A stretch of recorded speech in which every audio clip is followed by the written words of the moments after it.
what you learned in school. Never mind what your parents told you, and disregard what your friends say. From now on, the only people you need to listen to are these guys. For the next several minutes, they'll take you on a journey through the political jungle. And when your journey is over and you're safe at home, they promise you'll be stronger, smarter, and just plain better.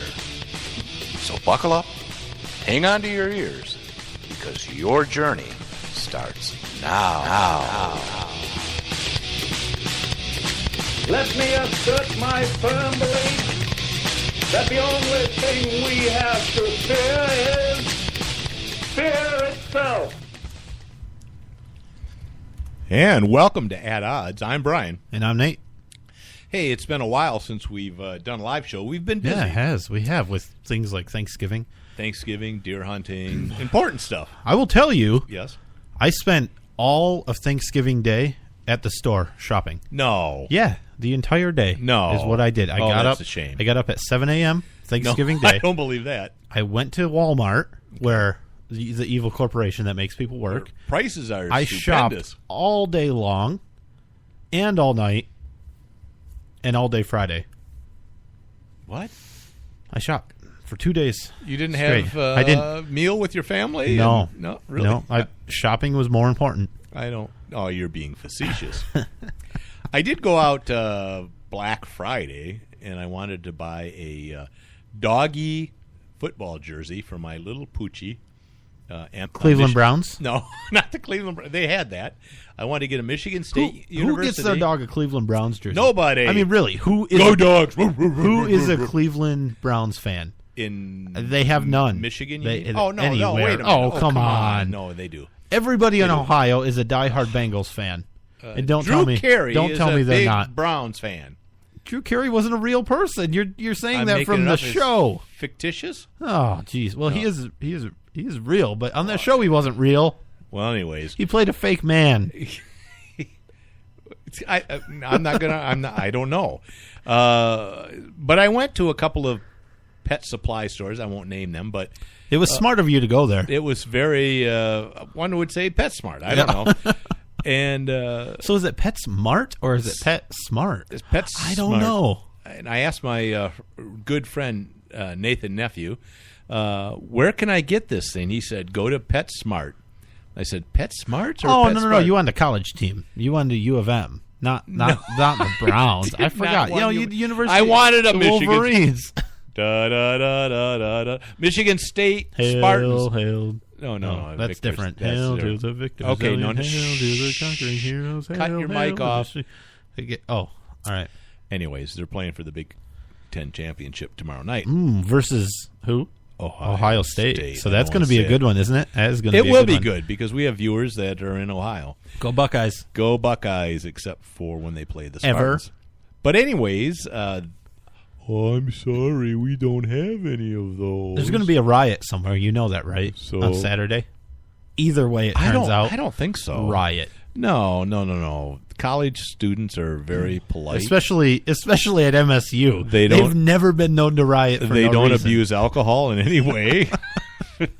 They don't. None of the fraternities get out of line. Nope. Anyways, I wanted to get a jersey, and they didn't have any. So I said, "Dang it!" Yeah, I And, know. I I went- know the feeling. I went to a coffee shop and had coffee and watched all the pretty girls come in and out, and that was fun for a while. And then I went home and I went online and I ordered it, which I should have done in the beginning. I don't know why I did that. But anyways, it should be in the mail here soon. Go Spartans. Hey, I wanted to talk a little bit about deer hunting. You hunt a little bit, and I went up north like I do in northern Michigan. Been going there since I don't know, the early 70s. Not a big deer hunter. What? You're looking at me like No, what? I'm thrown off. I'm not a crazy. My brother is a crazy deer hunter. I He don't goes know out and he will walk for miles and miles and stuff. I like to walk about 50 yards from my car, set up my camper, and get my thermos of coffee and Go my back to lazy bed. boy, and then take a little nap, and Yep. then sit in my blind. But the thing is, I've been hunting for a long time, and I've never seen a buck while hunting. I've seen them, out scouting, and That's I've a sign seen that them, you're doing it right. Yeah. Yeah. I've never seen one while hunting. Uh-huh. Well, this year, the Department of Natural Resources decided to cave into the quality buck management type of crap that's going on by this private organization in the state. And they said, we're going to test this out in the 12 counties in northern Michigan, and you have to shoot a buck that has 3 points on one side or better. That's pretty good. So you have to have like a 6 point or better. So I've never seen a buck 3 point. on one side. So it could be a 3 and a 0 point. Right. Or it could be, typically they're symmetrical. Nate, I don't know if you know biology, but typically they're symmetrical, and it'd be a 6 point. But anyways, regardless. Unicorns are the only thing that unicorns I is the only thing that I shoot. And I've seen more unicorns than I've seen bucks out while I'm hunting. It's actually true. You've shot as many unicorns as you I have bucks. Yeah. So I'm sitting out my blind. I've got a good spot, and oh my goodness, 8:30 in the morning. Here comes this beautiful little buck. It's following a doe scent, I know. It's head down. It's sniffing around. And it starts walking right towards my blind, 30 yards away. I mean, this is like I could have hit it with a slingshot and taken it down. And it's a beautiful 4 point. That's 2 on each side. And I'm looking through my scope, and I'm looking and looking and looking for that extra little nub of a point on one side or the other, and there's nothing.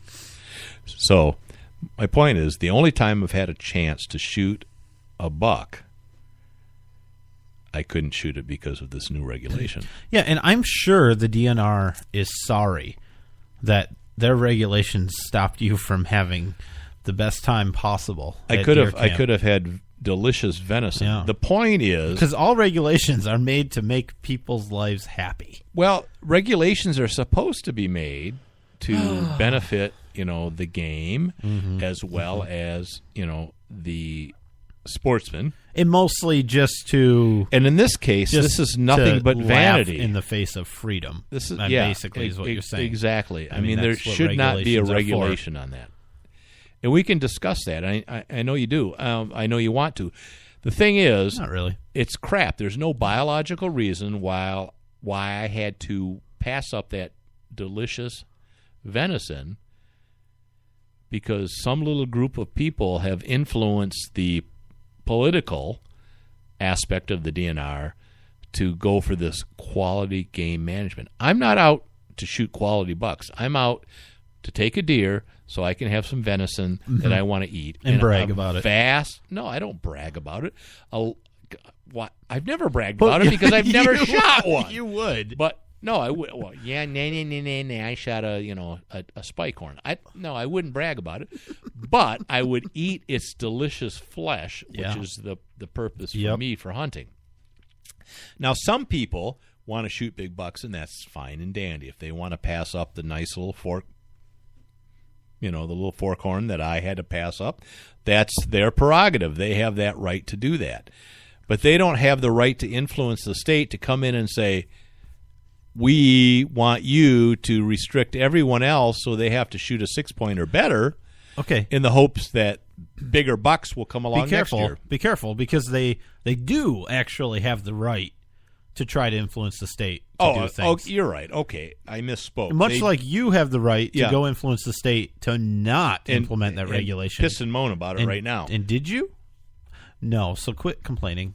I don't want to hear you complain about any law that you didn't personally protest against. Really? I don't know if that's true.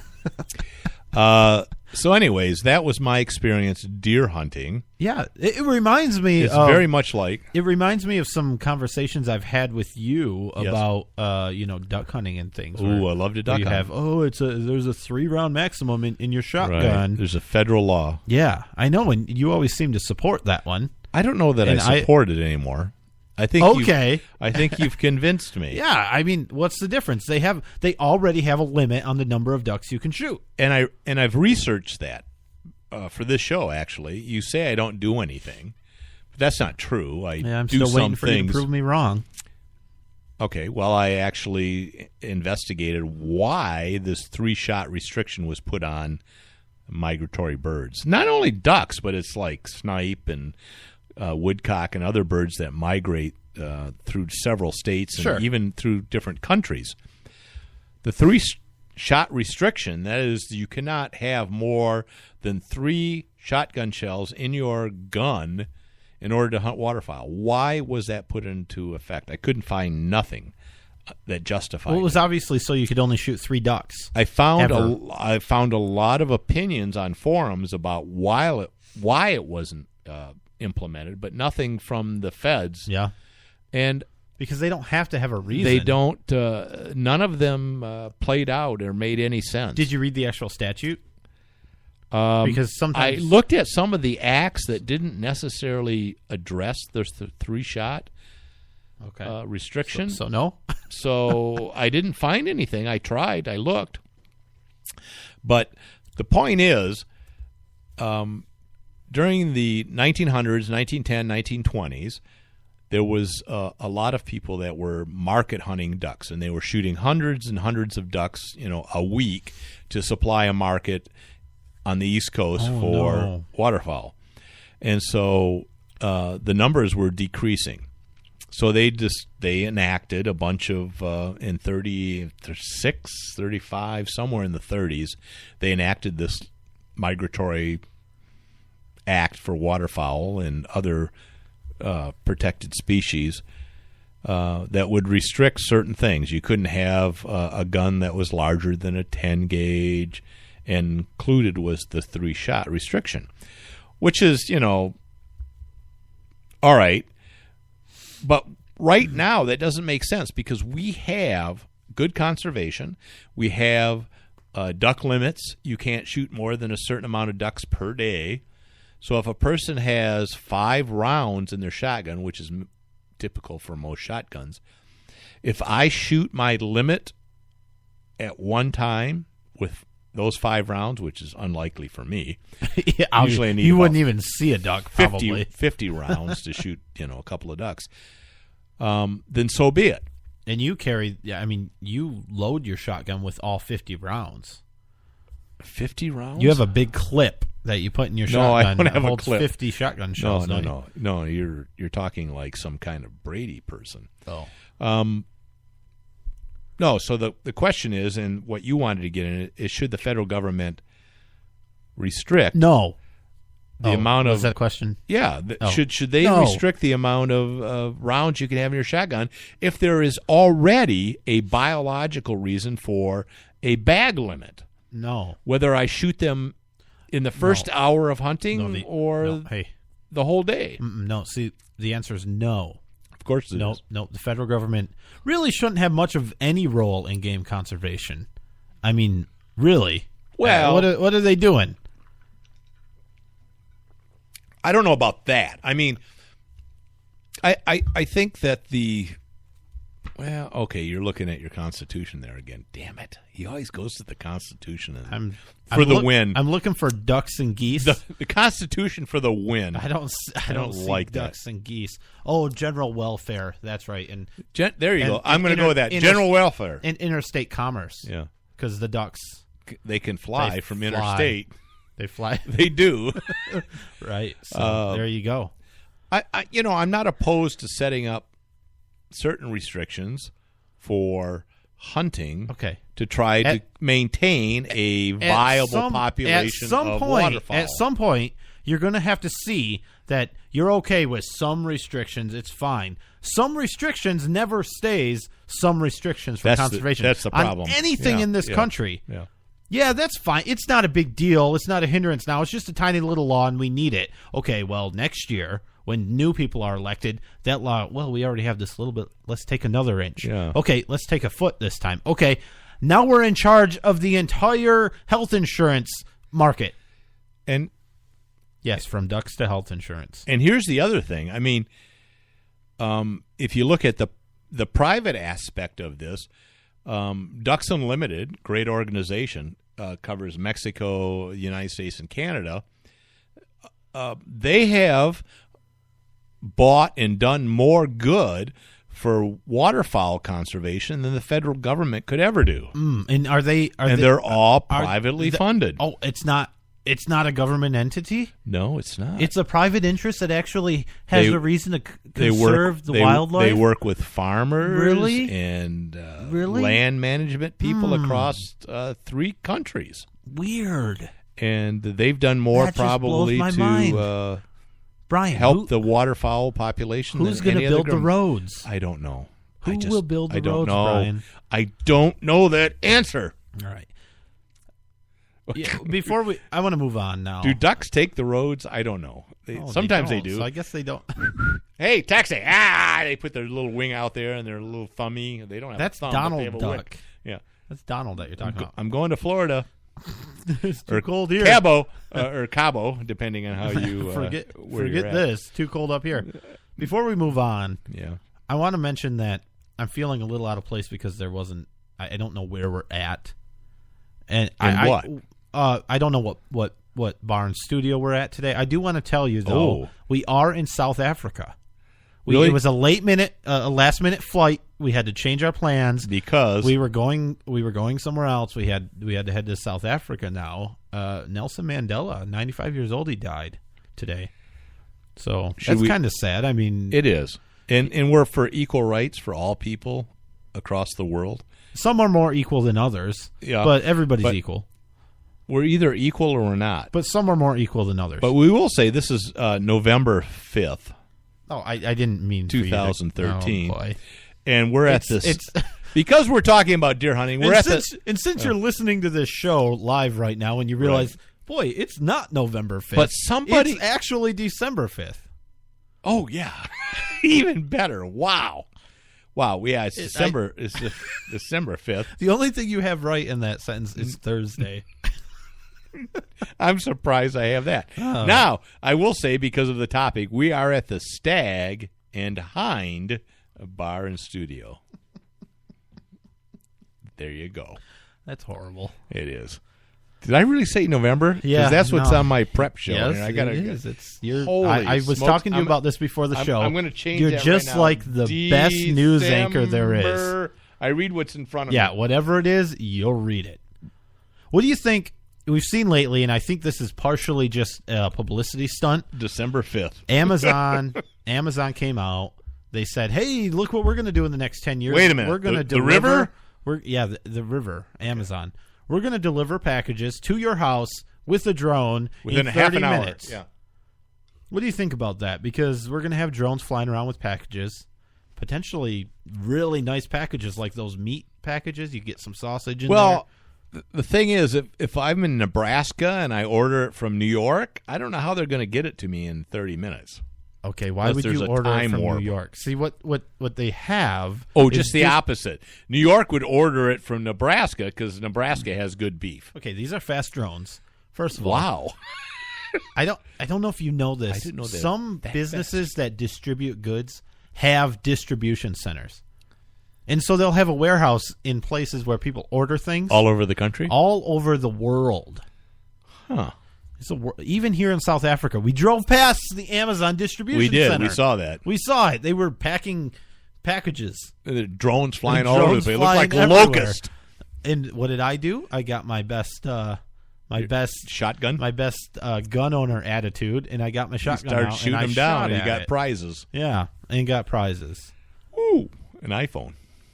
And that's been the biggest thing that's kind of irked me a little bit about this, Brian, is everyone, if I see him delivering a package to my neighbors, I'm going to shoot it down. Oh, I'm going to get a shotgun I think and that's shoot it mostly down. just fun. Mostly just fun, except the town that I heard about just before we came on the air that's going to enact a hunting license. Really? Which, by the way... drone hunting license? Yeah, goes against state and federal law. But the power should be at the local municipality, so I think that's okay. How does and it go you shoot the local drone down. And federal law? Federal and state law. What? How does it violate that? I have no idea because apparently... Can I shoot I down don't things know. flying in the air? Not without a state license or federal license. There's only... You can, but you can only have 3 shells in your shotgun. That's true. Well, I agree with that. You can shoot them and you turn them in for $100 bounty. Or keep whatever the stuff pass. is in there, because it could be like gold. Well, I think they just want the drone mostly, but come on. Listen, drones are cheap. If you've got a drone that's delivering they can carry up to 5 pounds. 5 pounds of gold? What's more expensive? The other thing, there's a big difference, and people can't make this separation. There is a big difference between drones in the hands of government and drones in the hands of a private citizen. Government killing people and spying on people with drones. Bad. Private industry delivering delicious food to your house in 30 minutes. Good. There's a difference. Yes. There's a difference. They both need to be watched. That's the by technology. the people, not by regulation. Why should they be watched? Well, because you don't want even private corporations to start taking advantage of things. I mean, where are they going to fly these drones? I sunbathe a lot. Well, they can, and I can imagine a whole group of Amazon drones hovering over me because they have cameras on them, I'm sure. Well, even if they don't have cameras, what's the issue? Privacy. We've talked about this before. They're not spying on us. They're delivering packages. No worse than a UPS or a FedEx truck driving down your street. Right. And so if the FedEx truck drives into your backyard to look at you sunbathing, you'd have a problem with it, No, right? I wouldn't. Well, you wouldn't. I would invite him over. Come on now, over. if it was have the a UPS drink. guy, I love their uniforms. He can come in my backyard anytime he wants. Brown. FedEx, no, go away. No, I think the use for drones. Well, I don't know where you're going at, but the use for drones for private industry is good. Your neighbor has a drone. We talked about this before on At Odds. Your neighbor flies a drone over your fence and watches you with their drone. Are you okay with that? No, you're not. You're thinking about it because you're trying to get out of this argument, but you're not. So my point is, you still have to be careful, but not a private as careful. company delivering products is to my perfectly home fine. Yeah. But you think it's not going to expand? Do you think Amazon and any place that delivers packages is the only area in the economy that will try to utilize drones if that happens? Now, I don't know that it will. I think it's more of a publicity stunt. Well, I suspect everybody's talking about Amazon. Everyone's right. Amazon.com, and I want to see your drone. Right. Oh, look, socks. I'll buy them. They for probably Christmas. don't even have a drone. No, and that picture probably was made out of Legos. Yeah. Legos. Yeah, I think That's so. another private industry. Yes, it is. Love Legos. Well, I mean, unless you step on a piece at 3 a.m. when you're going to the bathroom, and it really hurts. That's the worst. Good news. What? Detroit can go through with bankruptcy now. That is true. Uh-huh. Pensions, maybe not protected. But they did, a while ago, they did brag that they went 36 hours without a murder in Detroit. Good for them. Good for them. Let me find. Hang on. The police chief was going, oh, this is great. Yeah. Woo, Detroit. 3 days without a murder. Woo. Oh, not quite 3 days. But anyways, they went, oh, well, we found a body in a river that was at least a couple days old. So it wasn't quite 36 hours. Dang. It's not funny because murder's not funny. Murder's hardly ever funny. Come on. What? Come on. Yeah, you don't go bragging because you don't have a murder in a day and a half. No, you don't.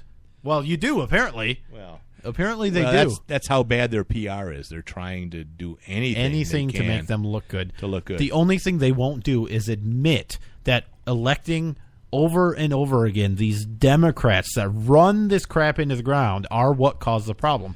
The Democrats and the unions. It's absolutely true. Oh, I don't know. What else happened to Detroit? It wasn't the regulation, the way the city council and the mayor was running the place. There's lots of different variables that contributed to the demise of Detroit. Yeah, because other cities don't have those variables, right? Probably not as bad as Detroit. Detroit is mostly unique in that regard. Mostly unique. Somewhat I will unique. kill you. Somewhat unique. There's only unique. There are no gradations of uniqueness. I knew you wanted to kill me and shoot me in the kidneys. I'm going to shoot you in the kidney Stop and knife you in the gizzard. Do you have a gizzard? I don't. We have a few minutes before break. I don't know if you want to knockout games. Oh, jeez. I've been avoiding this because it's kind of ridiculous. Yeah, these knockout games have gone on here and there, for a long time. Let's go punch somebody. Let's go have some fun and stuff. What I like is some of the people that have tried to knock out have been, shot and killed by law-abiding citizens carrying guns for their personal protection. That's a tricky one. And that's You have to look at those cases because... that's what these idiots that want to do this knockout game have to realize is that, more and more people are carrying firearms for personal protection, through the concealed carry laws throughout the country. Most states have it now. Yeah. Do they all now? I think they all now have at least something. some. Illinois was the last holdout. Yeah, of course. There's some may issue and there's some shall issue. But most states now have some kind of concealed carry. So when you go up and want to punch somebody in the back of the head or in the face, you might want to think twice about it. Because we've had cases where even some, 80-year-old women have pulled out their guns after being punched and shooting and killing these little punks that are doing this. And I think they're the ones that are most likely to have a good case that it was justified. If you're not, So age is a thing? Absolutely. If you're 80-year-old and 80 years old. Not necessarily age, but ability. Yeah, absolutely. Yeah, if a man, a 17-year-old kid comes at you and isn't on top of you like in the Zimmerman case or anything, but just takes a swing at you, that's very different than if you're an 80-year-old woman and that same kid comes at you. Only because I'm a beautiful white male, right? Yeah, that's the only difference. Yeah, that's the only It had difference. nothing to do with you being bigger than most 80-year-old women. Well, I'm big, but I've got issues. I got bad knees, bad Okay, you weren't a good example. No, I'm not. And I'm not going to use myself as an example for legal reasons, but somebody You're like me. You're not so good either. Somebody You're young, like but me. you're a little pudgy. I like cheeseburgers. I know you're like the doughboy. But anyways, the thing is, if somebody comes up and I think I punches offended you, and that wasn't what I was intending. But go ahead. So if someone swings at you, you can shoot them. How can I be offended? I have no feelings one way or the other. No. Okay, go ahead. That's it. No, what? You're saying if someone punches you, well, I think you have justified a to right. shoot them. No. You have a right to defend yourself. Absolutely. Yeah. Yeah. And it depends on whether you feel that the punching was bad enough. The problem with these knockout games is in most cases it's they pick someone, they come up, they hit you, and they leave.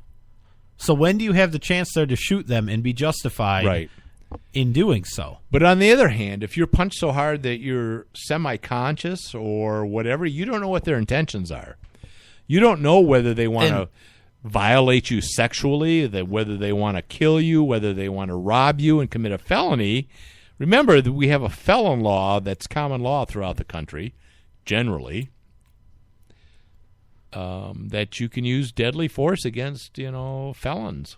And generally, they're coming at you in groups, too. I mean, only one will actually do it, but they're with a group of friends because that's why they're doing it, because it's fun, because they're in a group of friends and they're bored and whatever.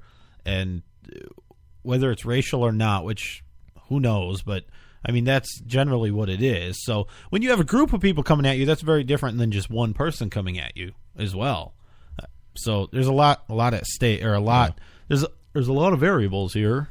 Well, the thing is that if you want to do a knockout game, you're an idiot because you never know who's packing. You might get shot in the face and killed over this silly thing. Yeah, and that's not fun for anybody. If you're not killed, you might get caught and put in jail. And then you're never going to play the knockout game. There's going to be plenty of other people wanting to play knockout game there'll be with the you. donkey punch. Yeah, definitely. Oh, all right. We're coming on break time. This is why we should set up a delay so I can, so you can edit me. I can edit you. Yeah, we got to take a break. Yeah, you want to do that right now, or do you want to wait a minute? Or no, all right, we'll take a quick break. We will be right back. The voice of American conservatism. WRS Digital, Red State Talk Radio.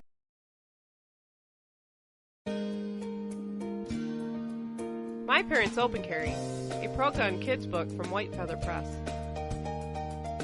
13-year-old Brenna and her parents spend their day in typical fashion. But what's not so typical is that Brenna's parents lawfully open carry handguns for self-defense. And the Strongs join a growing number of families who are standing up for their Second Amendment right and bringing gun ownership out of the closet. Order your copy of this unique kids book at myparentsopencarry.com. Fact. U.S. credit card debt is 8 times larger than it was 30 years ago. No wonder you and I are feeling the credit card crunch. You're not alone. Increasing prices and the costs of credit are stretching budgets and preventing people just like us from getting ahead or just catching up with our debts. At American Financial Debt Relief, we can help. We have tested ways to help you get out of debt. Find out how now. The call is free to learn more. If you qualify, we can reduce your interest, show you how to stop your debt from getting larger, and help you get out of debt faster than you can by making minimum payments. So if you're falling behind on your credit cards or medical bills, give us a call right now, where a free 5-minute call can change your life. 800-978-4815. 800-978-4815. Reduce your credit card debt. Call now. 800-978-4815. 800-978-4815.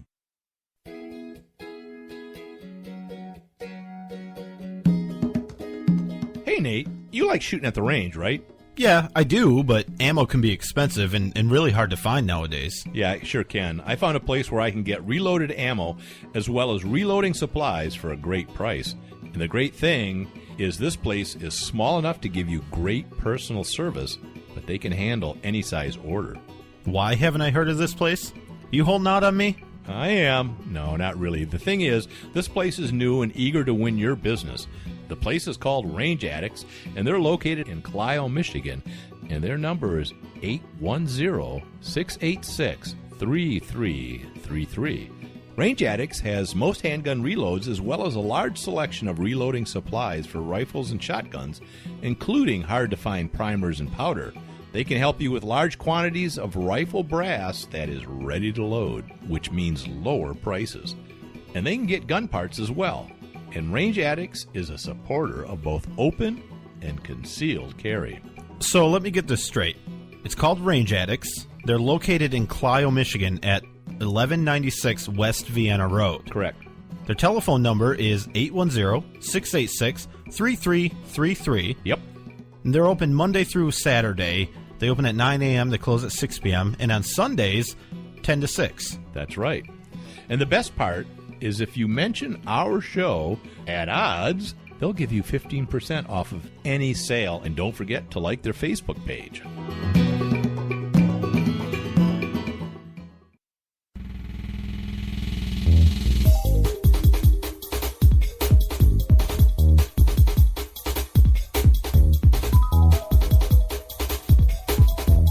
And we're back.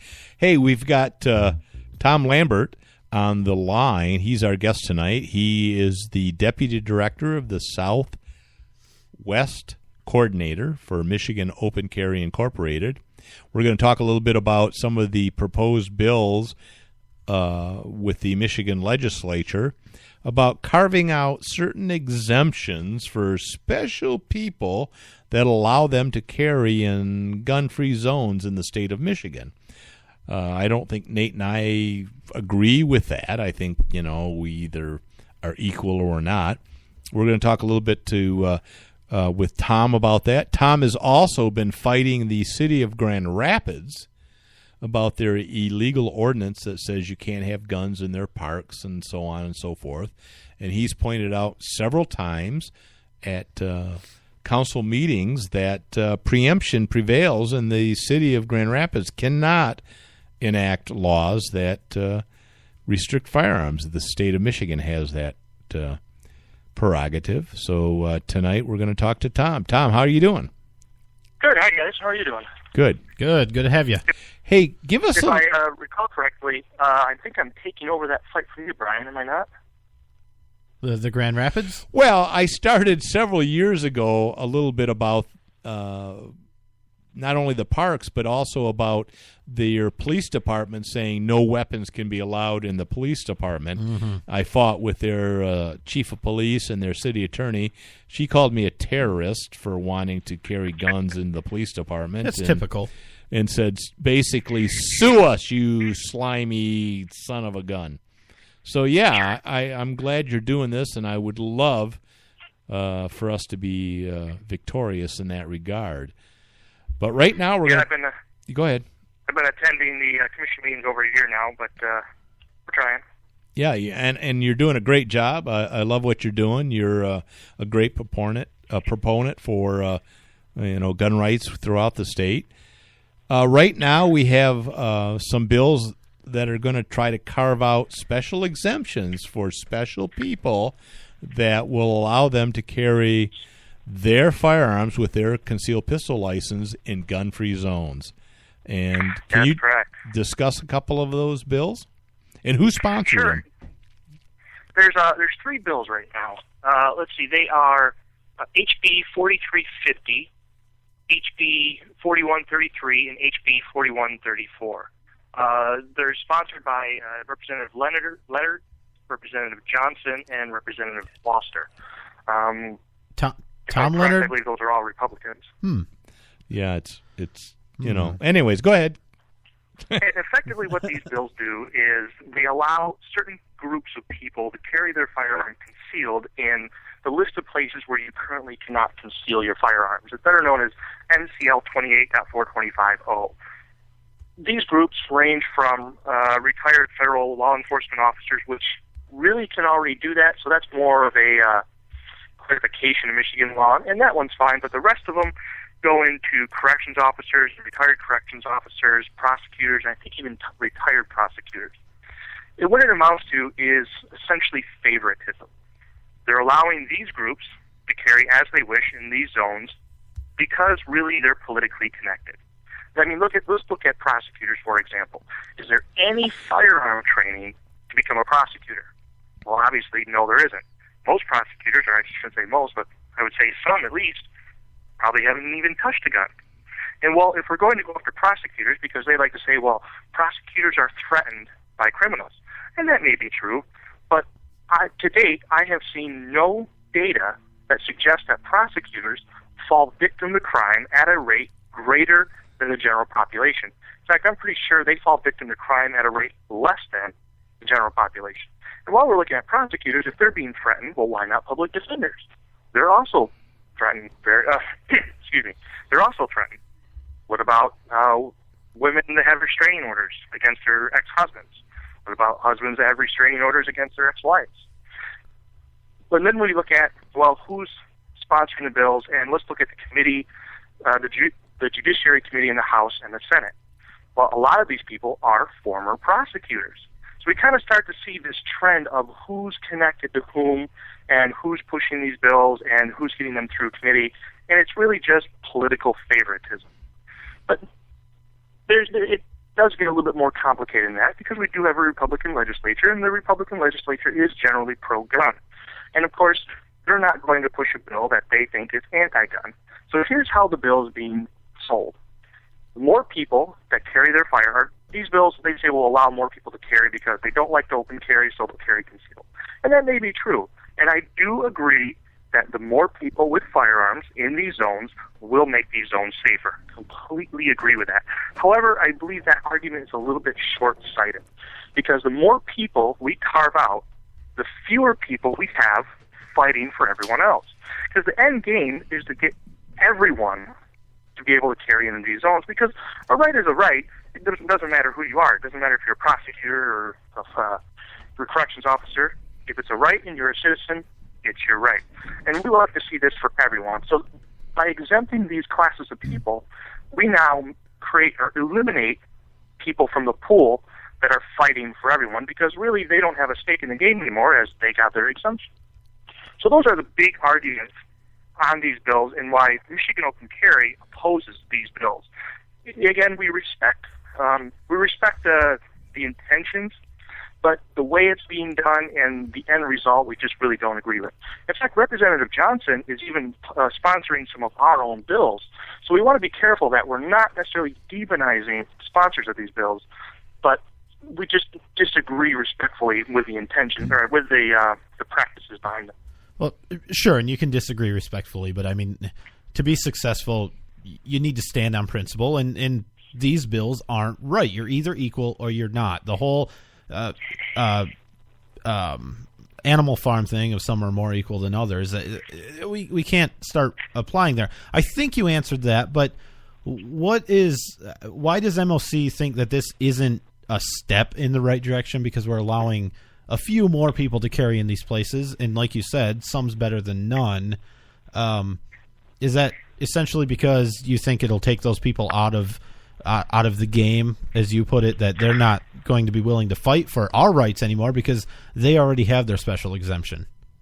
Sure. Let's look at prosecutors. From what I know, when Michigan went to shall issue, prosecutors were against that. Prosecutors are not on the side of everyone else. They just want their own special exemption. And that's, again, like, kind of hard to believe that they're getting added into this.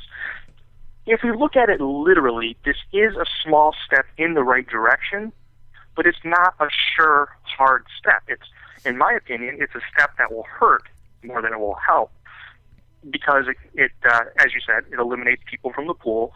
And in the long run, I believe we're going to make less progress with this in the long run than we would without it. Well, for me, it's just a constitutional issue. Either, like Nate said, we're either equal or we're not. And special people based on their jobs, on their position, on their titles, should not get special exemptions based on that. As you said, prosecutors, for instance, may have no more training than there's no required firearms training like a police officer. Many civil people have, especially like veterans who have had extensive firearm training. Why aren't they carried? Sure, I completely agree with that. And Michigan Open Carry's disagreement with these bills is twofold. One is on the principled side of it, just as you were talking about, and the other is the practical side of it. Yeah, I mean, I agree. I despise it just as a libertarian. Again, I go back to everybody can carry there or nobody should carry there. Make it a... Well, what? I see, and the problem with that wording is that the default is, okay, fine, then nobody can carry there. Well, I don't think that should even be an option. Really, I mean, I've read the Constitution. We all have. Everybody can carry there. I mean, it's that simple, and that's why. And I'm not trying to to start this again, but even bills like SB 59, if you remember that in Michigan, that would allow concealed carry in places, but it prohibited open carry. There's no reason that we need more firearm laws at all. We have too many. Let's get rid of some. Let's not necessarily go there. Let's look at the concept of this. You're going to allow certain people the right to carry firearms where the general population can't carry them.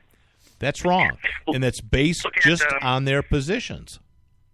Sure. Look at a lot of people talk about rights. They talk about the Constitution, and generally what they talk about is the Second Amendment. Well, let's look at Michigan's Constitution. Article 1, Section 6 of the Michigan Constitution says every person has the right to keep and bear arms for the defense of himself and the state. It says nothing about a militia. Right. Yeah, it's even more clear. Yes, more clear. It doesn't say all prosecutors. It doesn't say all corrections officers. It says every person. Except in these special zones that we decide as a government, you are not allowed to keep and bear arms for the defense of yourself in the state. I mean, that's what it is. And how they carve out these special zones, that we've all had this debate, but it blows my mind. But then to have these zones and then you want to allow special people that are more equal than you and I to carry in these places, it's just absurd. What's MOC been doing to push back on this? First, we testified in front of the House Judiciary Committee, testified a few times. They originally took it off of their agenda, so we made a little bit of progress. But I think someone worked some backroom stuff. They got it back on the agenda. It got passed out of committee, passed the House. And I talked to a few representatives after it passed the House, and they were very surprised to hear that there's gun people out there that don't think these are pro-gun bills. We tried to get to them ahead of time, but I really think somebody got to a lot of the representatives beforehand, and I think the same thing's starting to happen in the Senate. So what we've done is we really tried to hammer the Senate Judiciary Committee to stop this from getting out of committee. We went after the committee chair, Rick Jones, who, as far as I know, has not been a friend of Michigan Open Carry in the past. No. It passed committee with all three bills passed with either unanimous consent, or I think there was one senator that abstained from two of the bills. I don't remember exactly which one it was. Yeah. So now it's going to go to the rest of the Senate as a body, which means anyone listening to this needs to find their senator and contact their senator and let them know that grassroots gun rights people do not support these bills. And if you look on the forums, if you look in the emails, by and large, grassroots gun owners do not support these bills. And it's I don't want to call it unanimous, but it's incredibly one-sided that we do not support these bills. Because we're either equal or we're not. Yeah, and I think everybody kind of gets that concept. We just have just a few seconds left. One more time, what can everybody, all the rest of us do to kind of make our voice known and hopefully persuade some of these state senators that this isn't something we want? What can we do? Sure, you contact your legislators, House and Senate. If you don't know when to do or when to contact or who to contact, go to michiganopencarry.org. miopencarry.org/updates. You can sign up for our emails. We send out legislative alerts. That's miopencarry.org/updates. Yeah, that's a good website. They give you all kinds of. It looks really nice. They give you all kinds of updates on legislative action that's going on in the state. All right. Well, hey, we want. Really quick, I'm their assistant legislative director as well, so I send some of those updates out. Okay, great. Very good. Well, we want to thank you for your time, and thanks, definitely Tom. Good information to pass on to our listeners. So, well, thanks, guys. Take care. Thanks a lot. Bye-bye. Very good. miopencarry.org. Get on there if you're in Michigan. If you're not in Michigan, actually. Disregard. Anywhere. No. Oh, what? Still get on there and contact the state legislators. Oh, okay. Really? Well, okay. Why not? But I mean, people travel to Michigan. That's true. Yeah, if you travel, and it's a big tourist state, so, Yeah. let your voice be known. known. Affects everybody. I mean, if we let certain states slip, it affects the entire nation. It's a domino theory. I mean, yeah, absolutely. Well, New York does something, everyone else wants to do it. Colorado does something, everyone else wants to do it. We're going to take a quick break, though. We'll be back for a few minutes after that, and we have a lot to talk about. Brian's really itching over there for me to take a break, so I'm just going to prolong this as long as I got to pee-pee. can. We'll be right back. All right. Red State Talk Radio. The idea of government taking over health care is enough to make you sick. The conservative voice.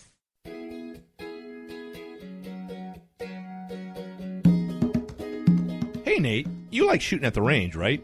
Yeah, I do, but ammo can be expensive and really hard to find nowadays. Yeah, it sure can. I found a place where I can get reloaded ammo as well as reloading supplies for a great price. And the great thing is this place is small enough to give you great personal service, but they can handle any size order.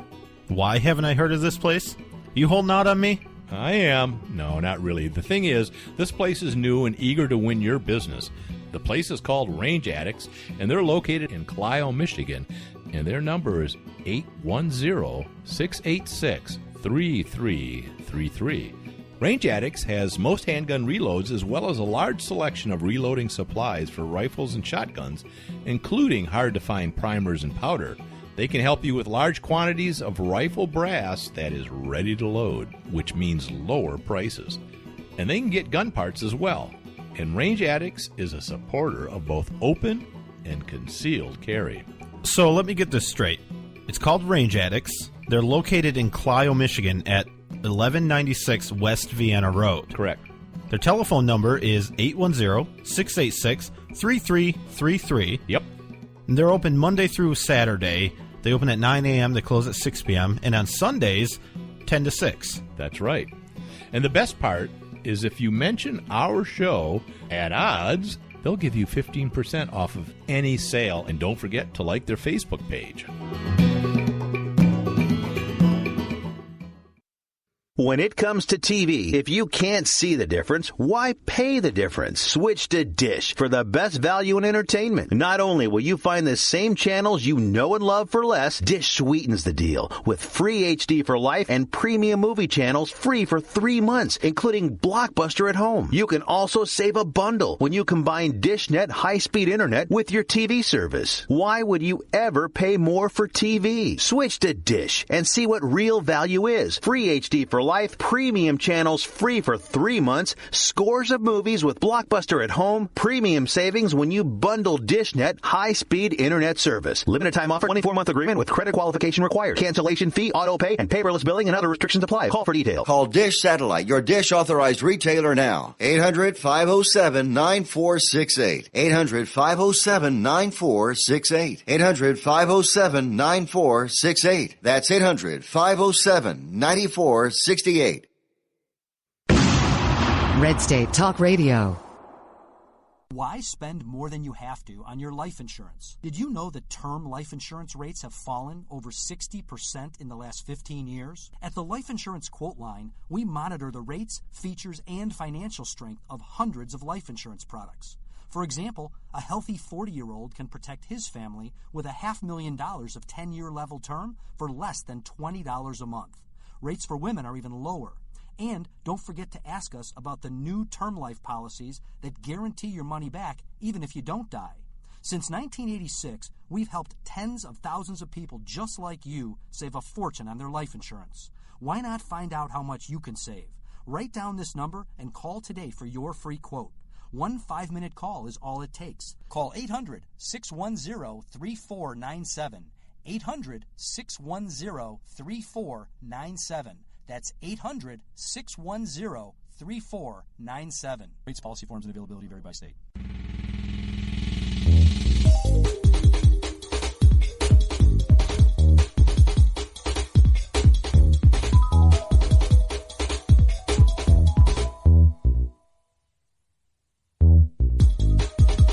And we're back. I'm Brian. I'm Nate. You're listening to At Odds. Hey, we want to talk a little bit about the big scare with this closing of a smelter on lead. I was scared. And how it's going to affect ammo and all that stuff. Did a little digging. Well, yeah, so it's the last lead smelter in the United States of America. And the Obama administration did it strictly to restrict the flow of ammunition in the United States of America. And I don't know if that's true. It closed, and so now there will be no ammo available.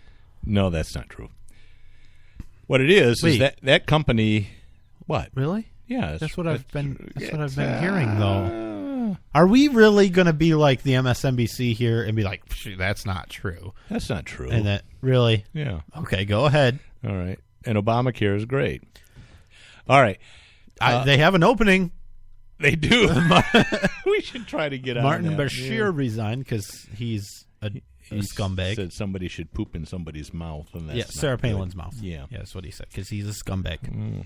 Anyways, the Doe Run primary smelter was a high-tech smelter that made lead that met certain scientific and industrial standards. It was very, very high-tech. They didn't want to comply with the EPA rules on how they should conduct their business, so they closed. All right. Well, the thing is that most of the lead for ammunition comes from batteries and recycling. And Nate had an issue with that. So I don't think our lead supply is in danger. No issue with that. It comes from batteries. I think it's time to start embracing electric vehicles then. What? Oh, yeah, because they run on batteries and we can get more lead, although... Well, some of I know. Before you call in, lead batteries. There's electric vehicles that batteries are different. Okay, there's Nikon. Still, but I think there's non-lead batteries, aren't there? Yeah, like in the Nissan Leaf, especially if you plug it into a school. Oh, that's a different issue. Yeah, we don't have to talk about it. But no, next week. We just have like 2 minutes left. You want to talk about the NFL and how they're not going to allow this? Pro-gun ad. Let's give a plug to our people at Daniel Defense. Our good friends. The NFL says they will not have any ads that have tobacco, alcohol, or firearms mentioned in their ads at all. Whoa. Oh, alcohol? They do a lot of beer commercials, don't they? Yeah, I don't believe that one bit. Okay. So I think maybe, alcohol and tobacco. No. Firearms and tobacco. Maybe. Okay. Yeah, because anyways, for Budweiser, some reason, if they don't let Anheuser, they're like those the cash Clydesdales, cow. They would have to put them down. What would they do with the Clydesdales boom, if they can't be in the Super Bowl commercial? They're worthless if they can't do a Budweiser. All right, let's play this ad. It's Daniel Defense, and you can kind of explain what's going on if you want. I'll try. What's going on? It's been a long road getting here. Dad coming home from work, picks up the paper on the lawn. A lot has changed since I got back. Back from what? Iraq. Yeah. Because he's a veteran. Now this is the center of my world. He comes into his house. His wife is folding baby clothes. It's center of his world is his wife and his family. My safety is my highest priority. Right. So he gives his wife a hug. She's folding baby clothes. They hear a little bit on the baby monitor. I'm responsible for their protection.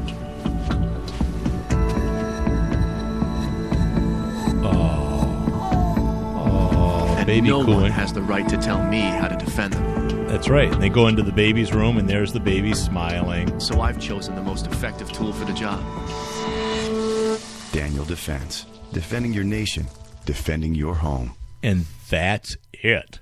He's chose the most effective tool to protect his family. No mention of a gun, no visuals of a gun, just a dad, a mom, and a baby. And that's it. And NFL says we're not gonna play that. The NFL, who recently came out and said guns are not allowed at the games anymore in any of the stadiums, even if they're owned by private individuals or public entities, it doesn't matter.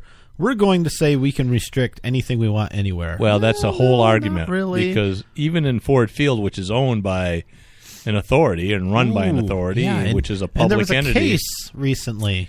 In Michigan. Says authorities cannot ban firearms. So I don't know how the NFL is going to go with that if someone wants to open carry in Ford Field in Detroit. Yeah. I don't know. Are you suggesting somebody try it? I am. Okay. Are you going to try it? No, not because me. I remember when you tried to actually follow the guidelines that were posted and carry a small bag into a stadium. Yeah. That was completely in line with the guidelines that were posted. That didn't work so well. They called the police pretty quickly. Yeah. All right. Well, that's all the time we have. It was good being back live. I'm sorry we missed it's some great. weeks, but we've been busy. Yeah. And we'll try to be back until Christmas comes up because that's so. We'll have one more week and then we'll see what happens. See how it goes. But all right. See you next week. Thanks a lot. Bye bye.